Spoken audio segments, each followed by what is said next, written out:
हुड्डा जी ने कहा ये कुरुक्षेत्र है, धर्म क्षेत्र है।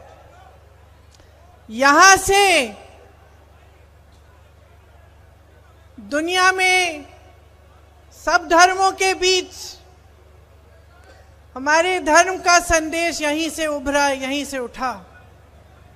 यहीं पे 5 पांडवों ने कौरवों की सैकड़ों की सेना को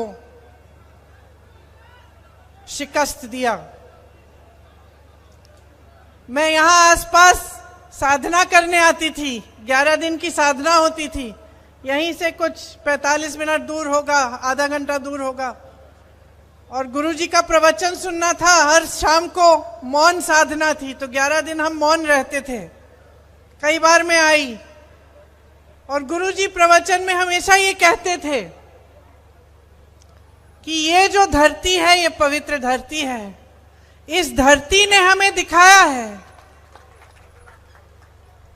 कि न्याय और अन्याय के बीच में क्या फर्क है, सच्चाई और असत्य, सत्य और असत्य के बीच में क्या फर्क है।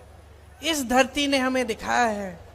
वो कहते थे कि अगर सच्चाई के लिए लड़ रहे हो, बेशक अकेले लड़ो, बेशक तुम्हारे सामने सैकड़ों की सेना हो, हजारों की सेना हो, खड़े रहो, मजबूत रहो, दृढ़ रहो, निडर रहो, तो जीत हासिल ही होगी।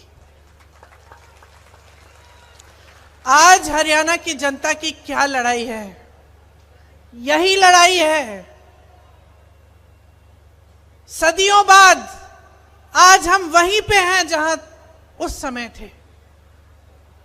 आज आप सत्य और असत्य की लड़ाई लड़ रहे हो, न्याय और अन्याय की लड़ाई लड़ रहे हो, और आप न्याय की तरफ खड़े हो, सच्चाई की तरफ खड़े हो।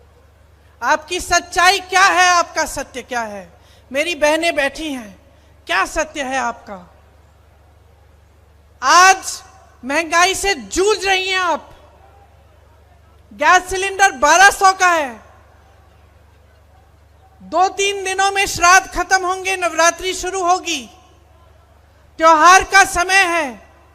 दिल में खुशी भी है, घबराहट भी है। मेहमान आएंगे, लिपाई पुताई करानी है, घर को सजाना है, मेहमानों के लिए खाना पकाना है, त्योहार मनाना है। पैसे कहां से आएंगे? खरीदोगी कैसे? दुकान जाओगी, आधी चीजें खरीदोगी, आधी खाली हाथ आप वापस आ जाओगी। घबराहट है। जब कोई बीमार पड़ता है, बच्चा बीमार पड़ता है, बच्चे की फीस भरनी पड़ती है, घबराती हो। मेरे किसान भाई बैठे हैं, खेती में मेहनत करते हैं, दिन रात खून पसीना देते हैं इस देश के लिए। इस देश के अन्नदाता हैं आप। अपने बेटों को आप सरहद पे भेजते हैं हमारी सुरक्षा करने के लिए, देश की सुरक्षा के लिए। आज आपकी सच्चाई क्या है? ये सरकार सिर्फ काले कानून लाती है। यहीं पिपली में लाठी किस पे चलाई इन्होंने? देशद्रोही किसको कहा? आतंकवादी किसको कहा? हमारे देश के किसानों को, आपको।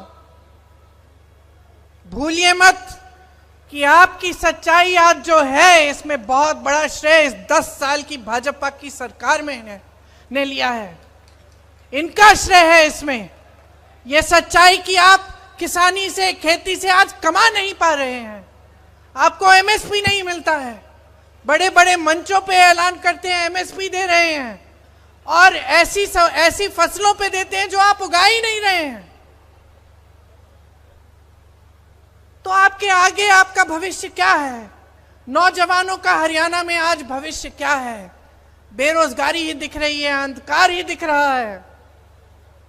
जहां रोजगार पैदा करना था, वहां अग्निवीर की स्कीम ले आए। आप जाइए सरहद पे, शहीद भी हो जाइए, आपके परिवार को पेंशन नहीं मिलेगा। और 4 सालों की आप सेना में आप भर्ती करेंगे, उसके बाद आप घर आएंगे, फिर से बेरोजगार हो जाएंगे। ये मिल रहा है आपको अपनी शहादत के लिए, अपनी मेहनत के लिए, अपने देश के प्रति, अपनी देशभक्ति के लिए। मोदी जी की पूरी सरकार और इस प्रदेश की सरकार सिर्फ बड़े बड़े उद्योगपतियों के लिए चल रही है। अडानी जी, अंबानी जी के लिए सब कुछ हासिल कर सकते हैं, सब कुछ उनके लिए है। उनके कर्ज माफ होते हैं, उनके उद्योग बढ़ाए जाते हैं। आप मेहनत करते हैं, दिन रात पसीना खून बहाते हैं, लेकिन आपकी कोई सुनवाई तक नहीं है। ये पहलवानों का प्रदेश है, किसानों का प्रदेश है, खिलाड़ियों का प्रदेश है, जवानों का प्रदेश है। आपने पाला पोसा है जवानों को, खिलाड़ियों को। आज देखिए हमारे ओलंपिक की खिलाड़ियों के साथ क्या बर्ताव होता है। मैं गई थी उस आंदोलन में। आंदोलन क्या, वो बेचारी लड़कियां सड़क पे बैठी थी कि हमारे साथ न्याय होना चाहिए। मैं गई मिलने, और उन बहनों ने मुझे क्या बताया। बहनें सुनिए, उन्होंने कहा, दीदी हम ओलंपिक का मेडल लाए थे, मोदी जी ने हमें घर बुलाया, हमें चाय पिलाई, फिर हमारी साथियों के साथ इतना बड़ा अन्याय होता है। हमने सोचा कि अगर हम सड़क पर आकर बैठ जाएंगे, हम न्याय मांगेंगे, तो मोदी जी हमारी सुनवाई करेंगे, हम आवाज उठाएंगे, ओलंपिक के मेडलिस्ट हैं तो हमारी आवाज वो सुनेंगे। रो रही थी। कहा, दीदी हमारे पास हमारे लिए 5 मिनट का समय नहीं था। मोदी जी का घर मालूम है कितनी दूर है उनके आंदोलन स्थल से? उनके आंदोलन स्थल से मात्र 10 मिनट दूर है। गाड़ी में बैठते 10 मिनट में पहुंच जाते। अरे उनको घर बुला लेते, जैसे जब मेडल लाए थे तब बुलाया था, लेकिन कुछ नहीं किया मोदी जी ने, कुछ नहीं किया।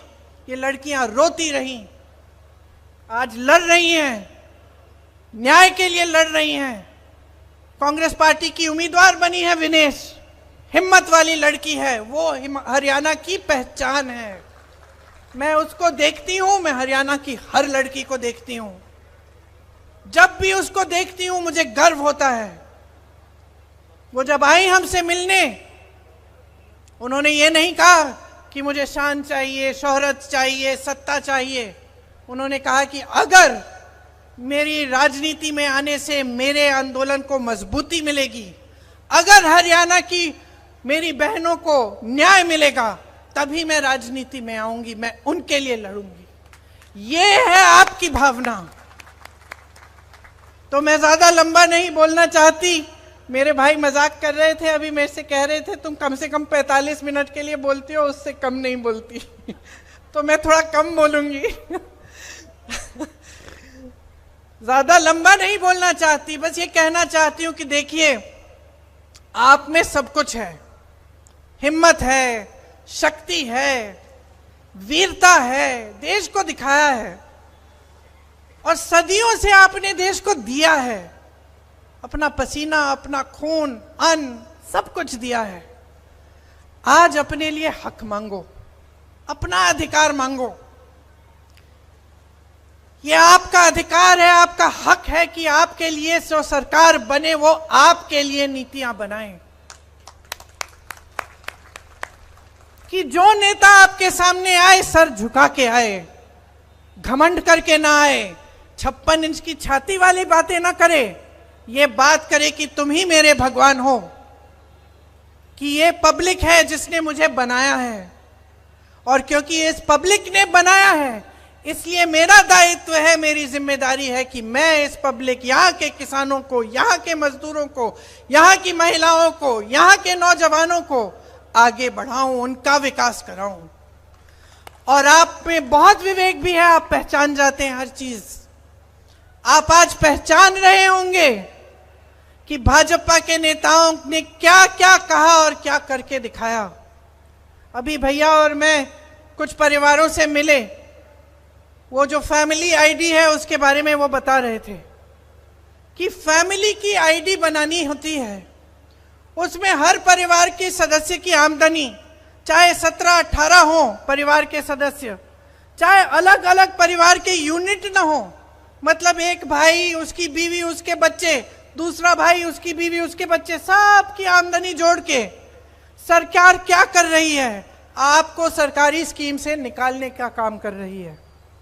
मतलब वो बता रहे थे कि दीदी हमारी सदस्य 4 सदस्य हैं, हमारा ये नया पहचान पत्र इन्होंने बना दिया, अब कहते हैं कि तुम्हारा बच्चा सरकारी स्कूल में नहीं जा सकता क्योंकि तुम्हारी आमदनी बहुत बढ़ गई है। इसी तरह से सबकी आमदनी जोड़ के जो किसान की सुविधाएं हैं, जो मजदूरों की सुविधाएं हैं, सब बंद हो रही हैं।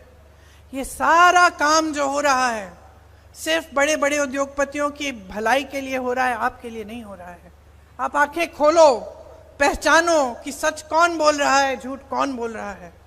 कौन 8000 किलोमीटर इस देश में चलता है इस देश को एक रखने के लिए, और कौन 8000 किलोमीटर दूर दुनिया के हर देश में भ्रमण करता है, लेकिन आपकी समस्याओं को सुनने के लिए, आपके किसानों से मिलने के लिए 5 मिनट नहीं निकालता। पहचान लीजिए कि आज जो आपकी सच्चाई है उसको आप ही बदल सकते हैं। आपका अधिकार है, आपका हक है, और इस संविधान ने आपको ये शक्ति दी है। ये जो गीता में बातें लिखी हैं सत्य और असत्य के बारे में, सत्यमेव जयते हमारे संविधान में भी लिखी हैं। समानता की बात, अधिकार की बात, हक की बात, न्याय की बात हमारे संविधान में लिखी हैं। आपको अधिकार दिया है, आपको वोट दिया है। आप सोच समझकर पूरे विवेक से इस वोट का इस्तेमाल करिए, एकजुट होकर करिए, किसी के बहकावे में मत आइए। ये वोट आपके लिए होना चाहिए, आपके बच्चों के भविष्य के लिए। माताएं बैठी हैं यहाँ, बहनें बैठी हैं, आपके बच्चों के भविष्य को मजबूत बनाने के लिए, आपकी खेती को मजबूत बनाने के लिए। ये जो नौजवान आप सरहद के पे भेजते हैं, इनके पेंशन के लिए होना चाहिए। आप अपने वोट को ऐसा इस्तेमाल करिए कि पूरे देश भर में गूंज उठे कि हरियाणा की जनता ऊब चुकी है, अब एक लहर आ रही है। कांग्रेस की लहर तो है, लेकिन आपके सम्मान की लहर भी है। आपका जो निरादर किया है इस भाजपा की 10 सालों की सरकार ने, आप उनसे न्याय लीजिए। आप कांग्रेस की सरकार बनाइए ताकि आपका भविष्य बदले। आपको यही चीजें कहनी थी। अब मैं अपना भाषण समाप्त करती हूं। बड़े भाई अपना भाषण देंगे, आप सब ध्यान से सुने, इसके लिए मैं आपकी बहुत बहुत शुक्रगुजार हूं।